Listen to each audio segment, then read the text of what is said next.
يخرب بيت ام الكلاحه الكرويه. ايه ده؟ ايه القرف ده اصلا؟ ايه الكلاحه دي؟ ده احنا لو بنلعب الاسيوطي قبل ما يبقى بيراميدز ما كانش يلعب بالكلاحه والعفانه دي. ايه يا جدعان القرف ده؟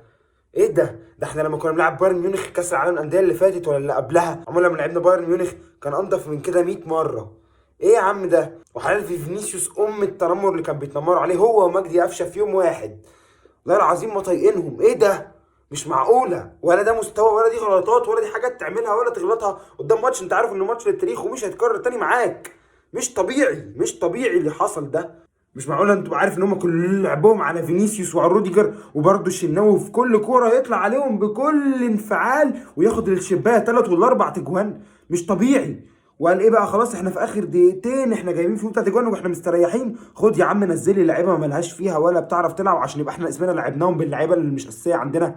ايه يا جدعان ده الاستهتار والقرف ده؟ ولما جبنا فيهم جون بعد ضربه الجزاء يمسكوا ويضيعوا في الكوره وحاجه في قمه في القرف. ايه يا جدعان دي ريال مدريد بجد؟ ايه ده؟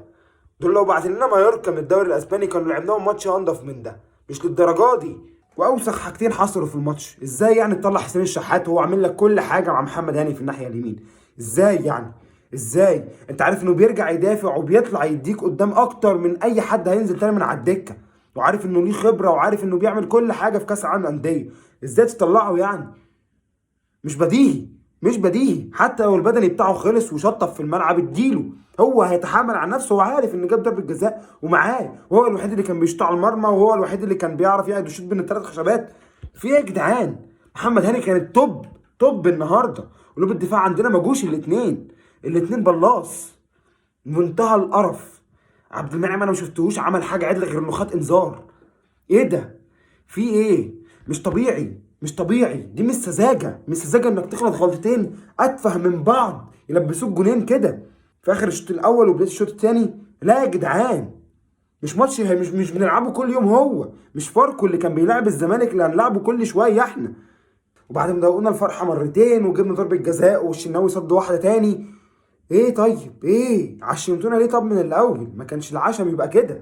اللي حصل حصل والحمد لله، وديها تجربه وعدت. الماتش الجاي مع فلامينجو الفريق مش سهل خالص، ويا ريت نركز كده بقى ونفوق خلاص من ماتش ريال مدريد، وفكوكوا بقى من جو السوشيال ميديا وكل واحد عمل له ترقيصه ولا اتنين ولا عمل جون ولا حاجه ولا عمل اي حاجه في الماتش ما افتكرش انه طلع السما.